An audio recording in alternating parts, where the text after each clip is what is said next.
ಯಾರನ್ನ ಒಬ್ರನ್ನ ಮೀಟ್ ಮಾಡಕ್ ಹೋಗಿದ್ದೆ ನಮ್ಮ ಬ್ರದರ್ನ. ಸೊ ಅವ್ರನ್ನ ಮೀಟ್ ಮಾಡ್ಕೊಂಡ್ ಬರ್ಬೇಕಾದ್ರೆ 12 ಗಂಟೆ ಆಗೋಯ್ತು, ಇನ್ನೇನ್ 4 ನಿಮಿಷ ಇದೆ.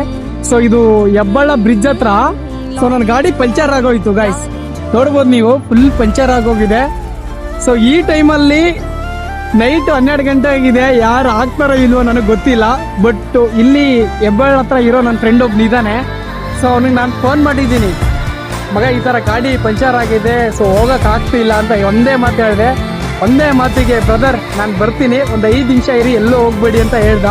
ಸೊ ನೈಟಲ್ಲಿ 1 ಗಂಟೆ ಆದ್ರೂ, 2 ಗಂಟೆ ಆದ್ರೇನು, 3 ಗಂಟೆ ಆದ್ರೇನು ನಿಮ್ಗೋಸ್ಕರ ಒಂದೇ ಕಾಲಿಗೆ ಎದ್ದು ಬರ್ತಾನಲ್ಲ ಅಂತ ಫ್ರೆಂಡ್ನ ಲೈಫಲ್ಲಿ ಯಾವತ್ತೂ ಮಿಸ್ ಮಾಡ್ಕೊಳಕ್ ಹೋಗ್ಬೇಡಿ.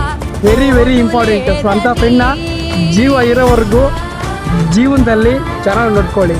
ಸೊ ನೋಡೋಣ, ಅವನು ಬರ್ತಾನೆ, ಕಾಯೋಣ. ಬಂದ್ಮೇಲೆ ತೋರಿಸ್ತೀನಿ ಆ ಹುಡುಗ ಯಾರು ಅಂತ. ಗಾಯ್ಸ್ ನೋಡ್ರಿ ಬಂದ.